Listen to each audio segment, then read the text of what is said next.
కొలస్సీ పత్రిక 3వ అధ్యాయము 12-17 వరకు మనము మళ్ళీ వాటిని చదువుకుందాం.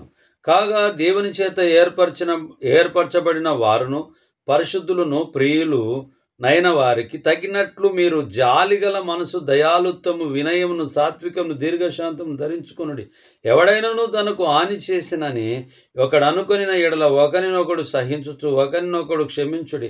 ప్రభువు మిమ్మును క్షమించిన లాగున మీరును క్షమించుడి. వీటినన్నిటిపైన పరిపూర్ణతకు అనుబంధమైన ప్రేమను ధరించుకొనుడి. క్రీస్తు అనుగ్రహించు సమాధానం మీ హృదయములలో వేలుచుండ నీయుడి. ఇందుకొరకే మీరొక్క శరీరంగా పిలువబడితిరి మరియు కృతజ్ఞులై ఉండుడి. మనము కృతజ్ఞులమై ఉండాలి. మరి దేవుని చిత్తము జరిగించే కుమారులుగా, కుమార్తెలుగా, ఆయన పిల్లలుగా మనం ఉండాలి. సహించేటటువంటి వారిగా ఉండాలని చెప్పి దేవుని వాక్యం కొలస్సీ పత్రికలు తెలియపరుస్తుంది. అలాగనే తెస్సలోనికీయులకు రాసిన మొదటి పత్రిక 3వ అధ్యాయం 1-5 వచనాలు. కాబట్టి ఇక సహింపజాలక ఎథెన్సులో మేమంటిగానైనను ఉండుట మంచిదని ఎంచి ఈ శ్రమల వలన ఎవడును కదిలింపబడకుండానట్లు మిమ్మును స్థిరపరచుటకును మీ విశ్వాసం విషయమై మిమ్మును హెచ్చరించుటకును మన సహోదరుడును క్రీస్తు సువార్త విషయంలో దేవుని పరిచారకుడునైన తిమోతిని పంపితిమి. మేము మీ వద్ద ఉన్నప్పుడు మనము శ్రమను అనుభవించవలసి ఉన్నదని మీతో ముందుగా చెప్పితిమి కదా. అలాగే జరిగినది. ఇది మీకును తెలియను. అట్టి శ్రమలను అనుభవించుటకు మనము నియమింపబడిన వారమని ఎరుగుదుము. ఇందుచేత నేను ఇక సహింపజాలక శోధకుడు మిమ్మును ఒకవేళ శోధించునేమో అనియు మా ప్రయాసం వ్యర్థమై పోయేనేమో అనియు మీ విశ్వాసమును తెలుసుకొనవలనని అతనిని పంపి తిని. సహించడం వల్ల చాలా మేలు ఉంటుంది అనేటటువంటిది జ్ఞాపకం ఉంచుకోవాలి. తెస్సలోనికీయులకు రాసిన 2వ పత్రిక 1వ అధ్యాయము 4వ వచనాన్ని చూద్దాం. అందువలన మీ హింసలన్నిటిలోనూ మీరు సహించుచున్న శ్రమల్లోనూ మీ ఓర్పును విశ్వాసము చూచి మేము దేవుని సంఘంలో మీ యందు అతిశయపడుచున్నాం.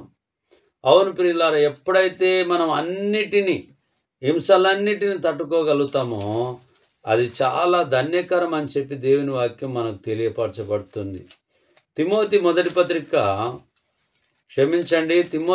పత్రిక 2వ అధ్యాయము 12వ వచనాన్ని చూద్దాం. తిమోతి 2వ పత్రిక 2వ అధ్యాయము 12వ వచనాన్ని చూద్దాం ప్రియులారా. సహించిన వారమైతే ఆయనతో కూడా ఏలుదుము. ఆయనను ఎరగమంటే మనలను ఆయన ఎరగనన్ను. కాబట్టి సహించుకునడానికి ఆయనను ఎరిగినటువంటి బిడ్డలుగా, కుమార్తెలుగా, కుమారులుగా మనం ఉండాలని చెప్పి దేవుని వాక్య భాగం మనకు తెలియపరుస్తూ ఉన్నది. అలాగునే 26వ వచనాన్ని కూడా గమనిద్దాం ప్రియులారా. 26, 24, 26 కలుసుకొని ఉంది, చూద్దాం. సత్య విషయమైన అనుభవ జ్ఞానం వారికి కలుగుటకై దేవుడు ఒకవేళ ఎదురాడు వారికి మారు మనసు దయచేయును. అందువలన సాతాను తన ఇష్టము చొప్పున చెరపట్టి వీరు వాని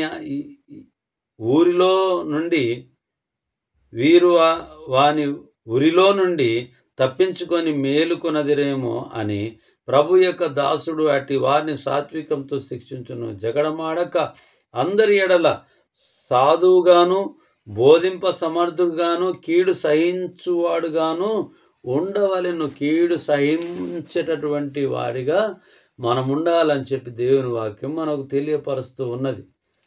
అలాగునే 3వ అధ్యాయము 11వ వచనాన్ని చూద్దాం. 3:11 అంతియొక్కయ, యుకోన్య, లూస్త్రా అను పట్టణములలో నాకు కలిగినట్టి హింసలను, ఉపద్రవ్యములను తెలుసుకొనిన వాడనై నన్ను వెంబడించి తిని నన్ను ఎంబడించితివి, అట్టి హింసలు సహించితిని గాని వాటన్నిటిలో నుండి ప్రభువు నన్ను తప్పించను. మనకొచ్చే శ్రమలలో అన్నిట్లో కూడా ప్రభువు మాత్రమే తప్పిస్తాడని పౌలు గారు గుర్తు చేస్తూ ఉన్నాడు. 4వ అధ్యాయము 3వ వచనం, తిమోతి మొదటి పత్రిక. ఎందుకనగా జనులు హితబోధ సహింపక దురద చెవులు గలవారై తమ స్వకీయ దురాశలకు అనుకూలమైన బోధకులను తమ కొరకు పోగు చేసుకొని, వారికి అనుకూలమైనటువంటి బోధ జరగాలని చెప్పి హితబోధను వదిలిపెడతారు అనేటటువంటిది పౌలు గారు గుర్తు చేస్తూ ఉన్నారు. హెబ్రీలకు రాసిన పత్రిక 6వ అధ్యాయము 15వ వచనాన్ని చూద్దాం. హెబ్రీ 6:15.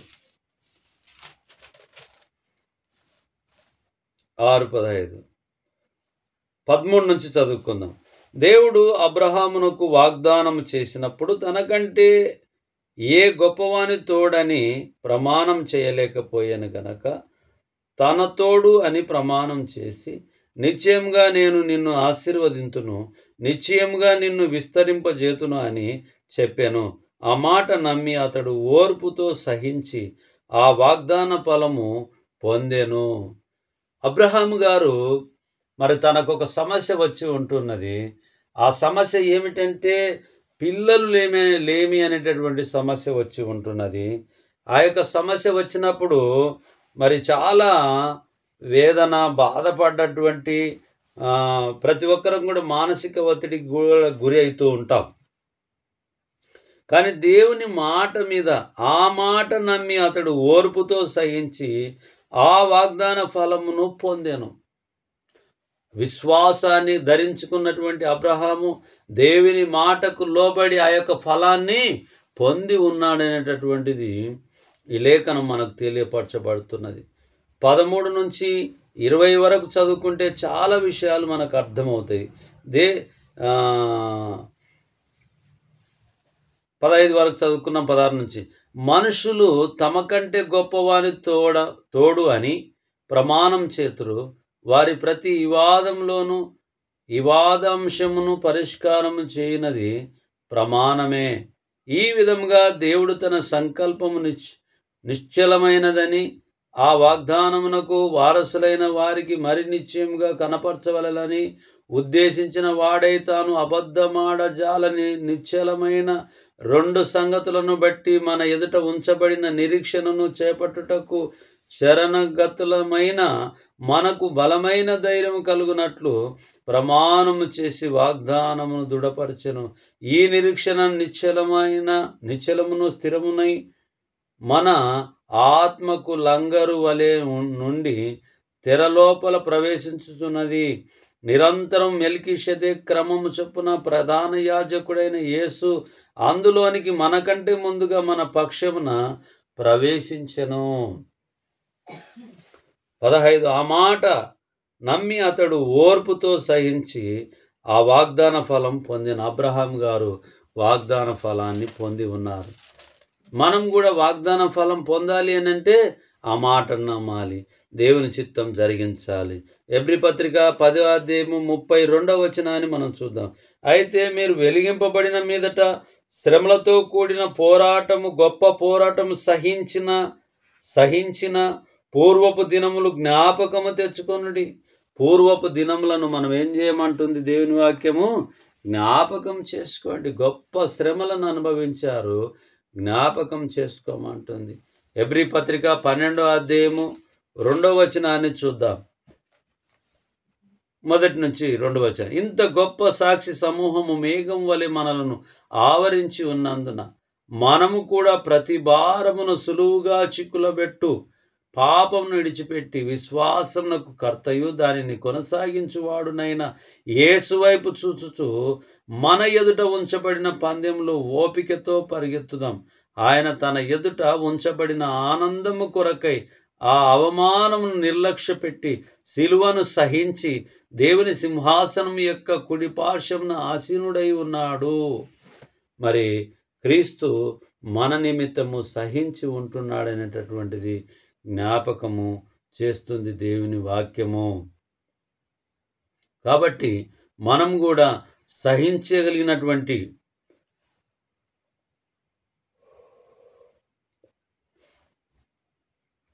మనం కూడా సహించగలిగినటువంటి వారిగా మనం ఉండాలని చెప్పి దేవుని వాక్యం మనకు తెలియపరచబడుతూ ఉన్నది. ఎబ్రీ పత్రిక 13వ అధ్యాయము 22వ వచనాన్ని చూద్దాం. 13:22.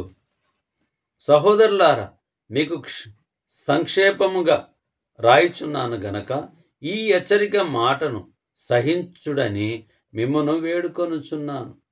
మన సహోదరుడైన తిమోతికి విడుదల కలిగినదని తెలుసుకొనుడి. అతడు శీఘ్రంగా వచ్చిన ఎడల అతనితో కూడా వచ్చి మిమ్మును చూచెదను. 22 చూసినప్పుడు, సహోదరులారా, మీకు సంక్షేపముగా రాసి ఉన్నాను గనక ఈ హెచ్చరిక మాటను సహించుడని మిమ్మును వేడుకొనుచున్నాను. హెచ్చరిక మాటల్ని మనం సహించుకునేటటువంటి వారిగా ఉండాలని చెప్పి దేవుని వాక్యం మనకు తెలియపరుస్తూ ఉన్నది. చాలా విషయాలను ఈ రాత్రి కాలమందు మనం చూసుకున్నాం.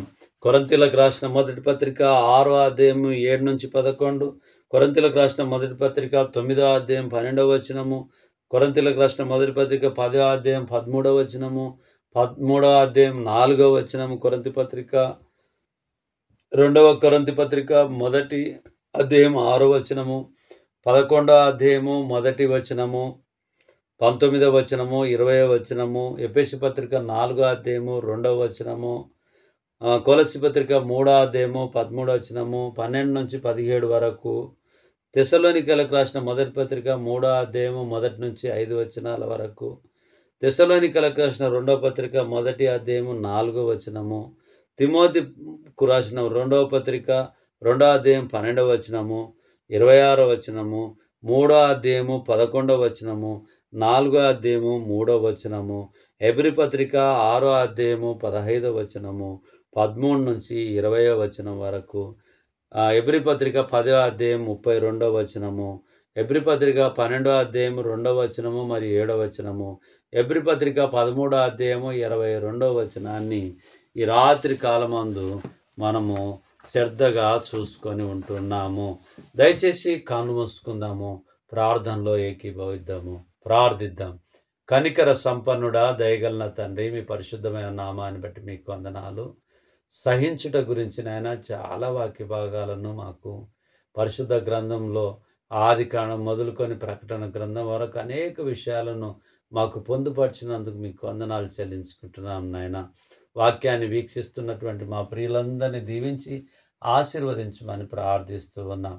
ఇదిగో నాయన, 9వ తారీఖు ఒకరు, 10వ తారీఖు మరొకరు నాయన సబ్స్క్రైబ్ చేసుకొని ఉంటూ ఉన్నారు నాయనా. సబ్స్క్రైబ్ చేసుకున్న ప్రతి కుటుంబాన్ని, వాక్యాన్ని వీక్షిస్తున్న ప్రతి కుటుంబాన్ని, వాక్యాన్ని సత్యాన్ని గ్రహిస్తున్నటువంటి ప్రతి కుటుంబాన్ని, వారి అక్కర్లను అవసరతను నాయన మీరు దీవించి ఆశీర్వదించి మేలుకరమైనటువంటి తృప్తికరమైనటువంటి పరలోక సంబంధమైనటువంటి ఆశీర్వాదాలను మాకందరికి అనుగ్రహించి మీరు మహిమ పొందమని, మాలో ఉన్న లోటుపాటును దయతో కనికరించి క్షమించమని ఈ మనవులు మీ కుమారుడు మా ప్రాణరక్షకుడు నజరేయుడైన యేసుక్రీస్తు అతి పరిశుద్ధమైన నామంలో బ్రతిమాలి అడిగి వేడుకొని ప్రార్థించుచున్నాము తండ్రి. ఆమేన్. ఆమేన్. అందరికి ప్రభు నామమున వందనాలు.